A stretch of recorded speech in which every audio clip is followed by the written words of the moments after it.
The unthinkable. A nuclear war unfolds in 20 minutes. Imagine a world on the brink. For months, the war in Ukraine has spiraled, with Russian forces battered by Ukrainian advances fueled by cutting-edge Western weapons. Russian President Vladimir Putin, cornered by military defeats and growing unrest at home, faces a choice that could end humanity. Since before his 2022 special military operation, he has threatened nuclear escalation over 50 times, each warning a chilling reminder of the arsenal at his command. He knows a single nuclear strike would provoke NATO into a war Russia cannot win conventionally. Yet, in a desperate bid to seize control, Putin opts for the unthinkable, a preemptive, all-out nuclear assault on the United States and NATO allies. What unfolds is not a drawn-out conflict, but the fastest, most catastrophic war in history, over in under 2 hours. This is how a nuclear apocalypse could unfold, minute by minute, and the harrowing aftermath that would reshape the world. T-minus 15 minutes. The decision. Deep beneath the Kremlin, in a bunker fortified against the worst, Vladimir Putin sits at a steel table, his face grim. The war in Ukraine has reached a breaking point. Ukrainian forces, armed with NATO-supplied Javelin missiles, HIMARS rocket systems, and F-16 jets, have reclaimed key territories, pushing Russian troops into retreat. Protests simmer in Moscow, fueled by economic collapse and mounting casualties.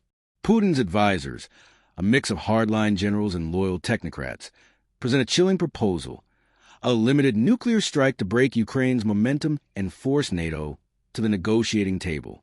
The weapon, a 10-kiloton warhead, slightly smaller than the 15-kiloton bomb that devastated Hiroshima in 1945, could obliterate a strategic target, sending a message of Russia's resolve. 2 options lie before him. The first, strike Kyiv, Ukraine's capital, to decapitate its government. A single detonation could kill President Volodymyr Zelensky and his cabinet, paralyzing Ukraine's command structure.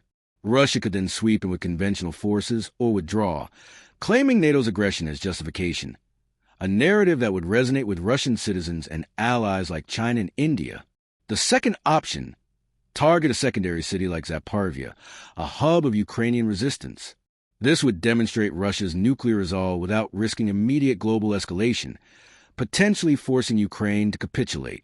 Both choices carry the same certainty. A nuclear strike will ignite war with NATO. In Putin's mind, survival depends on striking first, crippling NATO's ability to retaliate. After a tense pause, he selects Zaporizhia and authorizes a strike, his voice steady but his eyes betraying the weight of the moment.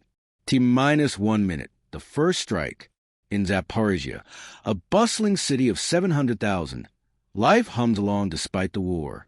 Markets are open, children play in courtyards, and soldiers prepare for the next offensive. At precisely 2 p.m. local time, a Russian Iskander missile, launched from a mobile platform 100 miles away, delivers a 10-kiloton nuclear warhead. The detonation is blinding. A fireball erupts, vaporizing a Ukrainian armor brigade and everything within a half-mile radius. The heat, reaching 10,000 degrees Fahrenheit, incinerates buildings, vehicles, and people instantly. Within a mile, survivors suffer third-degree burns and lethal radiation doses, collapsing as their cells begin to die. Shockwaves shatter structures up to 3 miles out, leaving a cityscape of twisted steel and rubble. Tens of thousands perish in seconds, with hundreds of thousands more facing a desperate evacuation. Across Europe, radiation sensors in Poland, Romania, and Germany light up, confirming the unthinkable. Russia has crossed a nuclear threshold. In Kyiv, President Zelensky is rushed to a secure bunker. In Washington, D.C., it's 7 a.m., and Pentagon officials scramble to verify the attack. Secure communication lines buzz between NATO capitals, London, Paris, Berlin, as leaders grapple with the reality. The world's most dangerous taboo has been broken. T+0 minutes, the global launch. In his Kremlin bunker, Putin watches satellite feeds of the Zaporizhia blast, a mushroom cloud visible from orbit. Global outrage erupts. UN emergency sessions are called, and NATO convenes in Brussels. Knowing retaliation is inevitable, Putin turns to Defense Minister Andrei Belousov, his voice cold. Launch everything. Russia's dead hand system, a Cold War relic designed to ensure retaliation, even if leadership is eliminated, hums to life. Across Russia's 11 time zones, 400 intercontinental ballistic missiles, ICBMs, in hardened silos receive encrypted launch codes. Mobile Topol-M launchers, hidden in Siberian forests and remote steppes, roll into position. In the Arctic and Pacific, Boreai-class submarines surface, their 16 Bulava missiles, each armed with multiple warheads. The target list is meticulously planned. In the U.S., the Pentagon, NORAD in Colorado, and missile fields in Montana, Wyoming, and North Dakota. In the UK, Fosley Naval Base in London's Government District. In France, Brest Nuclear Submarine Base and Strategic Command Centers. In Germany, Ramstein Air Base and NATO headquarters. And additional strikes on NATO bases in Romania, the Netherlands, Belgium, and Italy. The goal is decapitation, eliminating NATO's ability to coordinate a counterstrike before it can respond. Within 60 seconds of Putin's order, the first ICBMs ignite, their fiery trails lighting up the Russian sky. T+2 minutes. Detection and decision. High above Earth, at 22,000 miles in geosynchronous orbit, America's space-based infrared system, SPIRS, satellites detect the heat signatures of Russian missile launches. At Peterson Space Force Base in Colorado, alarms blare as analysts confirm a massive, coordinated strike. The message is relayed to President Donald Trump, who is in the Oval Office, sipping coffee on a quiet morning. The NORAD commander's voice crackles through a secure line. Mr. President, we have confirmed multiple ICBM launches from Russia. Estimated impact on the U.S. in 28 minutes. We assess this as a first strike. The nuclear football, a briefcase containing launch codes, is rushed to Trump's side. Under the U.S. launch on warning doctrine, he has sole authority to order retaliation. No congressional approval, no allied consultation. With the clock ticking, Trump faces a decision that could end civilization. T+4 minutes. Submarine threat emerges. As ICBMs arc toward their targets, a more immediate danger surfaces. Russian Boreai-class submarines, positioned 300 miles off the U.S. East Coast in the Atlantic, launch 64 Bulava submarine-launched ballistic missiles, SLBMs. Unlike ICBMs, which travel 6,000 to 10,000 miles, these SLBMs need only 1,200 miles to reach Washington, D.C., cutting flight time to under 10 minutes. Peterson updates the threat. 150 ICBMs and 64 SLBMs targeting U.S. cities, military bases, and European NATO sites. The U.S. ground-based mid-course defense, GMD, system in Alaska and California activates, launching interceptors to strike missiles in their suborbital phase. But GMD's track record is shaky. Only 10 successful interceptions in 18 tests since 1999. Each Russian missile carries up to 10 warheads and decoys, designed to overwhelm defenses. A mid-flight nuclear detonation could further disrupt interceptors with an electromagnetic pulse, blinding radar systems like fog in a storm, as one analyst describes. T+6 minutes. America's response. In the White House Situation Room, Trump, surrounded by advisors, authorizes retaliation under Oplan 8010-12, the U.S. Strategic Nuclear Plan. Within 60 seconds, 400 Minuteman 3 ICBMs launched from silos in Montana, North Dakota, and Wyoming, each carrying multiple warheads. U.S. Ohio-class submarines in the Pacific and Atlantic prepare 20 Trident II missiles, each with up to 8 warheads. The targets: Russian military installations, missile silos, and naval bases. U.S. doctrine avoids civilian centers, focusing on strategic assets to limit collateral damage, though the scale of destruction will still be catastrophic. T+8 minutes. Europe joins the fray. In London, the Prime Minister received the alert at 10 Downing Street. Britain's Vanguard-class submarine, HMS Victorious, patrolling the North Atlantic, launches 16 Trident missiles, each with multiple warheads, targeting Russian military sites. In Paris, France's president orders the force to frappe into action. M51 missiles launch from Triomphant-class submarines in the Atlantic, joined by land-based missiles from Plateau d'Albion. Europe's combined response adds 100 warheads aimed at Russia's command centers, airfields, and naval bases. The global nuclear exchange is now fully underway. with thousands of warheads in flight. T plus 12 minutes. First impacts near. Russian SLBMs approach U.S. targets. GMD interceptors from Fort Greely, Alaska, score a few hits, but most warheads evade. The missile's hypersonic speed, 15,000 miles per hour, makes interception akin to hitting a bullet with a bullet. Decoys and potential in-flight detonations further reduce GMD's effectiveness. In Washington, D.C., air raid sirens wail, but there's no time for mass evacuation. Civilians look skyward, unaware of the imminent horror. T plus 16 minutes, catastrophe strikes. An 800-kiloton warhead, 50 times more powerful than Hiroshima's, detonates 1,500 feet above the White House. A fireball hotter than the sun's surface vaporizes the Capitol's core, erasing the White House, Capitol, and surrounding neighborhoods. Across the Potomac, a second warhead obliterates the Pentagon. In Virginia, Norfolk Naval Station, home to the U.S. Atlantic Fleet, vanishes in a 100-kiloton blast. Nebraska's Offutt Air Force Base, headquarters of Strategic Command, is wiped out. In Montana, Malmstrom Air Force Base's missile silos are destroyed before they can launch. In New York, a warhead aimed at Brooklyn Navy Yard detonates over Lower Manhattan, killing 8 million in seconds as skyscrapers collapse and fires ignite. In Europe, the devastation mirrors America's.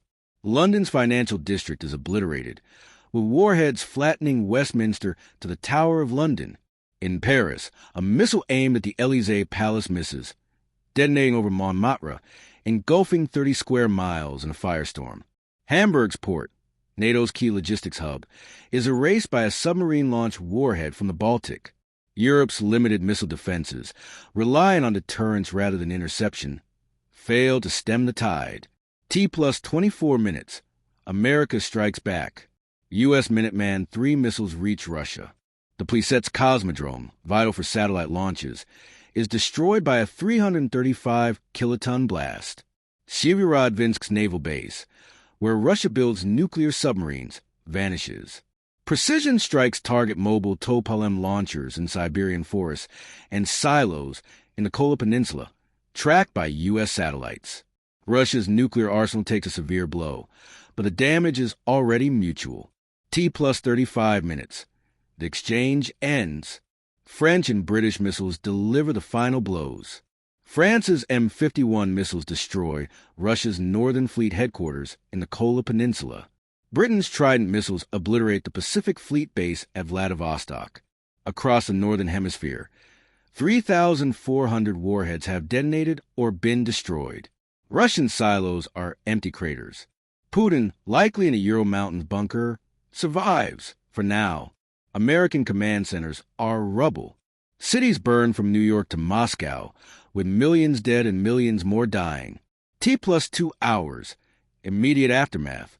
The scope of devastation emerges. A small-scale strike targeting military sites kills 15 million instantly. Electromagnetic pulses from high-altitude detonations fry electronics across continents. Collapsing power grids, GPS duties, and internet networks. Radiation sickness claims survivors, with destroyed hospitals unable to cope. Fires rage uncontrollably, and broken water mains thwart firefighters. Radioactive clouds merge in the stratosphere, spreading a global shroud. Princeton's estimate, 34 million dead in hours, with more to follow. T plus 3 days, global collapse begins. Satellite imagery reveals the destruction. Financial markets crash as the global economy implodes. Supply chains halt. American and European manufacturing cease. China seals its borders, stockpiling food. India mobilizes to block refugees. South America declares neutrality, rationing fuel. Ukraine and Russia's grain exports, feeding 400 million globally, stop entirely. Grain reserves, sufficient for 75 days, dwindle rapidly. T plus 2 weeks, nuclear winter looms. Massive fires from bombed cities inject 150 million tons of soot into the stratosphere, blocking sunlight.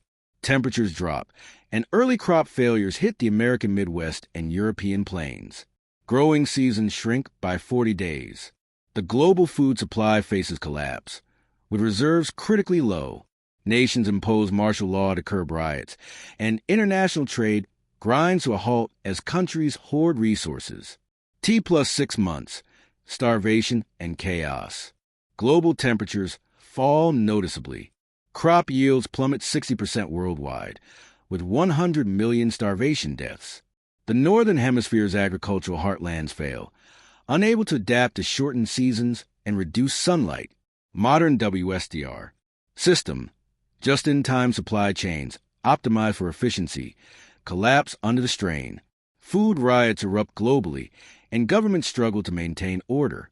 T+2 years, nuclear winter's peak. A 14 degrees Celsius global temperature drop ushers in a modern ice age. Rice yields in Asia fall 80%, wheat 90%, and even potatoes fail in the altered climate. The death toll soars to 5 billion as starvation spreads. The Southern Hemisphere, less directly hit, struggles with disrupted ecosystems and food shortages. Australia, with its oceanic food sources and robust infrastructure, emerges as a potential post-nuclear power, though fuel shortages hinder recovery. Radioactive zones remain uninhabitable for decades, and genetic damage from radiation affects generations. Biodiversity collapses as ecosystems fail. T+10 years, a broken world. The nuclear winter slowly fades, but recovery is glacial. Industrial civilization is a memory. Complex supply chains for technology, medicine, and food are gone. China and India, relying on food imports, lose global influence. Australia's wheat-friendly climate offers hope, but its fuel dependency limits its rise. Survivors face a planet scarred by radiation and ecological collapse, with humanity's future uncertain. The insanity of nuclear war. This fictional scenario lays bare the madness of nuclear warfare. A tactical strike in Ukraine could trigger global annihilation or force a conventional NATO response, with Russia retreating but leaving a world forever altered by 3 nuclear strikes. The arsenals, thousands of warheads strong, remain poised, held back only by the rationality of a few leaders. Total disarmament is the sole path to safety, but mutual distrust, fueled by the risk of a single rogue actor, keeps the world on edge. The delivery systems are ready, the command structures in place. One miscalculation could end it all in 35 minutes. What do you think? Could humanity avoid this fate through diplomacy? Or are we doomed to live under the shadow of nuclear annihilation? Share your thoughts below, and thanks for listening to Armies of the Past.